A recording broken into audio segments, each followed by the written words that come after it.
Hello friends, ಇವತ್ತಿನ ಸಂಚಿಕೆಯಲ್ಲಿ ಏನಾಯಿತು ಅಂತ ನೋಡ್ಕೊಂಡು ಬರೋಣ ಬನ್ನಿ. ಅಜ್ಜಿ ಗೌರಿ ಹತ್ರ ಬಂದು, ನೀನು ಮದುವೆ ಮಂಟಪದಲ್ಲಿ ಹೇಗೆ ಮುಸ್ಕು ಹಾಕ್ಕೊಂಡಿದ್ಯೋ ಅವನು ಹಾಗೆ ಅವನ ಪ್ರೀತಿ ಮೇಲೆ ಸಿಟ್ಟಿನ ಮುಸ್ಕು ಹಾಕ್ಕೊಂಡಿದ್ದಾನಷ್ಟೆ. ನೀನು ಹಾಕ್ಕೊಂಡಿದ್ದ ಮುಸ್ಕು ಸರ್ದು ಅದೇ ಸೆರಗಿನಿಂದ ನಿಮ್ಮಿಬ್ಬರಿಗೂ ಬ್ರಹ್ಮ ಗಂಟು ಬಿತ್ತು. ಹಾಗೇನೆ ವಿವೇಕ್ ಹಾಕಿರೋ ಸಿಟ್ಟಿನ ಮುಸ್ಕು ಕೂಡ ಒಂದಲ್ಲ ಒಂದಿನ ಕಳ್ಚುತ್ತೆ. ನೀನು ಒಂದು ಗಮನಿಸಿದ್ಯಾ ಗೌರಿ, ಈ ಮನೇಲಿ ಅರ್ಧಕ್ಕಿಂತ ಹೆಚ್ಚು ಜನ ನಿಮ್ಮನ್ನು ಇಷ್ಟಪಡ್ತಿದ್ದಾರೆ, ನಿನ್ನ ಪರವಾಗೇ ಇದ್ದಾರೆ.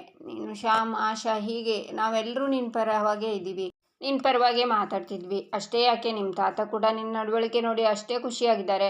ನಾವಿಬ್ಬರು ನಿನಗೆ ಯಾವಾಗಲೂ ಬೆನ್ನೆಲುಬಾಗಿರ್ತೀವಿ ಕಂದ. ಈಗ ತಾತ ಈ ವಂಶದ ದೊಡ್ಡ ಸೊಸೆಯಾದ ನಿನ್ನನ್ನು 10 ಜನರ ದೊಡ್ಡವ್ರ ಮುಂದೆ ಹೆಮ್ಮೆಯಿಂದ ಪರಿಚಯ ಮಾಡಿಸ್ಬೇಕು ಅಂದ್ಕೊಂಡಿದ್ದಾರೆ. ಹಾಗಿದ್ಮೇಲೆ ನಿನಗೆ ಬೇರೆ ಮ್ಯಾರೇಜ್ ಸರ್ಟಿಫಿಕೇಟ್ ಬೇಕಾಗಿಲ್ಲ ಅಲ್ವಾ? ನೋಡಮ್ಮ ಗೌರಿ, ಅವನ ಸಿಟ್ಟಲ್ಲಿ ಎಷ್ಟು ದಿವಸ ಆ ಸರ ಬಂದು ನಿನ್ನ ಕತ್ತಿಗೆ ಬಿದ್ದಿದೆ ಅಂದರೆ ಅದು ದೈವಿಚ್ಛೆ ಅಲ್ವಾ? ಬರೀ ಒಡವೆ ಅಲ್ಲಮ್ಮ, ನಿನ್ನ ಕತ್ತಿಗೆ ಬಿದ್ದಿರೋ ರಕ್ಷಾ ಕವಚ. ಆ ಭಗವಂತ ನಿನ್ನ ಕೈ ಬಿಡಲ್ಲ ಅನ್ನೋದಕ್ಕೆ ಇದಕ್ಕಿಂತ ದೊಡ್ಡ ಸಾಕ್ಷಿ ಬೇಕಾ? ಅವನ ಸಿಟ್ಟಿಂದ ಆ ಸರ ಎಸ್ದಾಗ ಬೇರೆ ಎಲ್ಲೋ ಹೋಗಿ ಬೀಳ್ಬೋದಾಗಿತ್ತು, ಆದರೆ ಅದು ನಿನ್ನ ಕತ್ತಿಗೆ ಬಂದು ಬಿದ್ದಿದೆ ಅಂದರೆ ಅದು ಸಾಕ್ಷಾತ್ ದೈವಲೀಲೆ ಅಲ್ವಾ?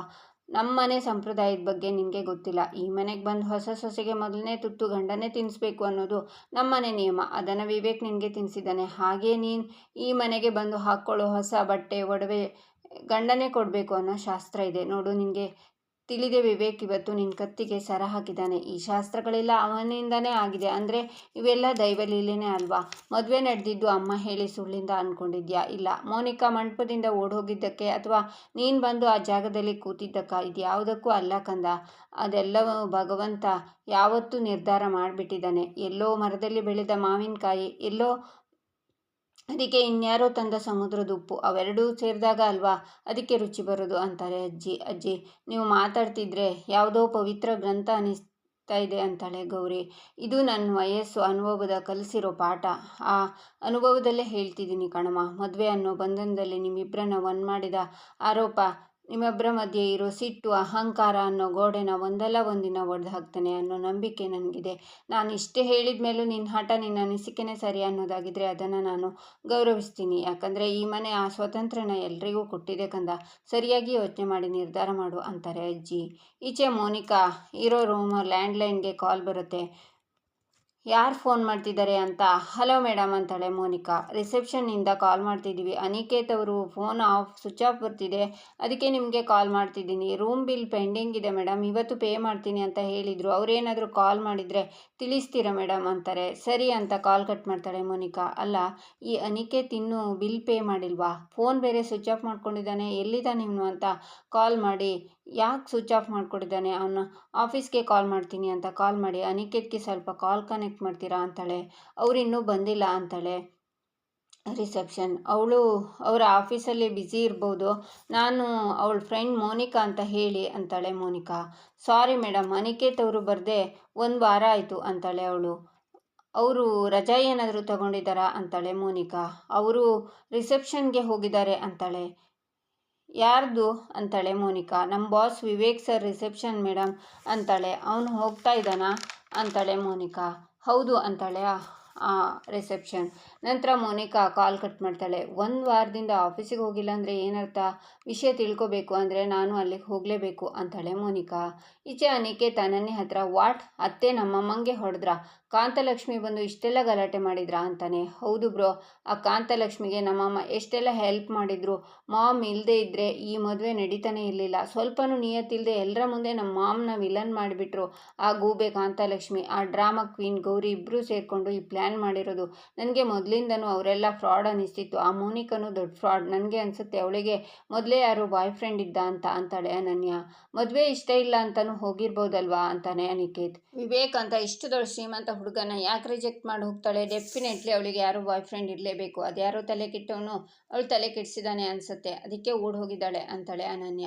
ನಮಗೆ ಗೊತ್ತಿಲ್ಲದೆ ಇರೋರ ಬಗ್ಗೆ ಯಾಕೆ ಬೈತೀಯಾ ಅಂತಾನೆ ಅನಿಕೇತ್. ಮತ್ತೆ ಅದರಿಂದ ತಾನೇ ಮೋನಿಕಾ ಬದಲು ಗೌರಿ ಬರೋ ಹಾಗಾಗಿದ್ದು, ಅದಕ್ಕೆ ತಾನೇ ಅತ್ತೆ ಮಾಮ್ಗೆ ಹೊಡೆದಿದ್ದು. ಅವಳು ಸಿಕ್ಕಿದ್ರೆ ಮೂತಿ ಚಚ್ಚಿಬಿಡ್ಬೇಕು ಅಂತಾಳೆ ಅನನ್ಯ. ಅವ್ರು ಎಲ್ಲಾದರೂ ಹಾಳಾಗಿ ಹೋಗಲಿ, ಅಮ್ಮಂಗೆ ಅವಮಾನ ಆಗಿದೆ, ಅದ್ರ ಬಗ್ಗೆ ಯೋಚನೆ ಮಾಡು ಅಂತಾನೆ ಅನಿಕೇತ್. ಅಮ್ಮಂಗೆ ಹೊಡೆದಾಗ ಎಲ್ಲರೂ ನೋಡ್ತಾ ನಿಂತಿದ್ರು, ಅವ್ರಿಗೆ ಎಷ್ಟು ಅವಮಾನ ಆಯಿತು ಗೊತ್ತಾ ಅಂತಾಳೆ ಅನನ್ಯ. ಅದಕ್ಕೆ ಕಾರಣ ಆದವರನ್ನು ಸುಮ್ಮನೆ ಬಿಡಬಾರ್ದು ಅಂತಾನೆ ಅನಿಕೇತ್. ಕಾರಣ ಆಗಿದ್ದು ಆ ಗೌರಿ ಅವಳಮ್ಮ ಅಂತಾಳೆ ಅನನ್ಯ. ಇಷ್ಟು ದಿನ ಎಲ್ಲರ ಮುಂದೆ ಬೆಳೆದು ತೋರಿಸ್ಬೇಕು ಅಂತ ಯೋಚನೆ ಮಾಡ್ತಿದ್ದೆ, ಇನ್ನು ಮುಂದೆ ತಿಳಿಯೋದು ಹೇಗೆ ಅಂತ ಯೋಚನೆ ಮಾಡ್ತೀನಿ ಅಂತಾನೆ ಅನಿಕೇತ್. ಈಚೆ ವಿವೇಕ್ ರಿಸೆಪ್ಷನ್ಗೆ ರೆಡಿ ಆಗ್ತಿರ್ತಾನೆ. ಆಗ ಅವನಿಗೆ ಗೌರಿ ಚಂಚಲ ಬಗ್ಗೆ ಹೇಳಿದ್ದು ನೆನಪಾಗುತ್ತೆ. ಆಗ ಅನಿಕೇತ್ ವಿವೇಕ್ನ ಹತ್ರ ಬಂದು, ವಿವೇಕ್ ಸಾರಿ ವಿವೇಕ್, ಮದುವೆಲಿ ಇರೋಕ್ಕಾಗಿಲ್ಲ, ಫ್ಯಾಕ್ಟ್ರಿ ಗೋಡೌನ್ಗೆ ಬೆಂಕಿ ಬಿದ್ದಿತ್ತಲ್ಲ ಅಂತಾನೆ ಅನಿಕೇತ್.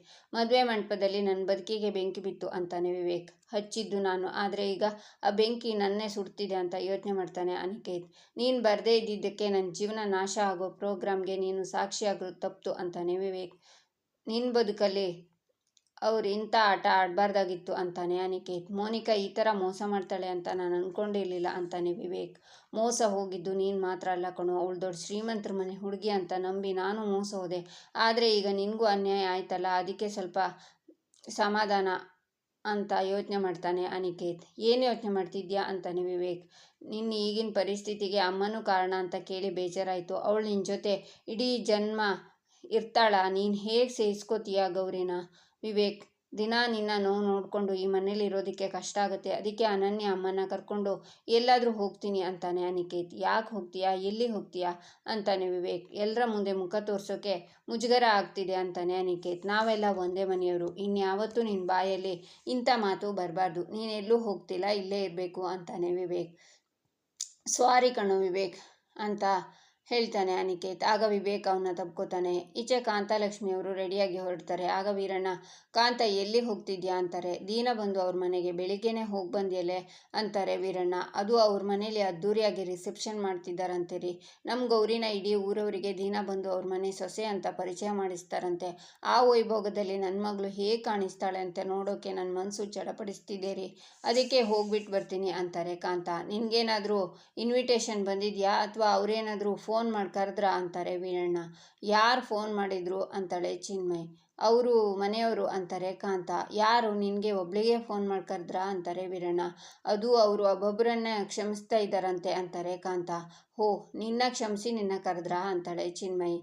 ಕಾಂತ, ಇಷ್ಟಾದರೂ ಬುದ್ಧಿ ಬರಲಿಲ್ವಾ? ನನ್ನ ಮಗಳನ್ನ ನೆಮ್ಮದಿಯಾಗಿರೋಕೆ ಬಿಡು ಅಂತಾರೆ ವೀರಣ್ಣ. ನನ್ನ ಮಗಳನ್ನ ನಾನು ನೋಡಬೇಕು, ಆ ಮನೆ ಲಕ್ಷ್ಮಿ ಆಗಿರೋದನ್ನು ನೋಡಿದರೆ ನನಗೆ ಸಮಾಧಾನ ಆಗುತ್ತೆ ರೀ ಅಂತಾರೆ ಕಾಂತಲಕ್ಷ್ಮಿ.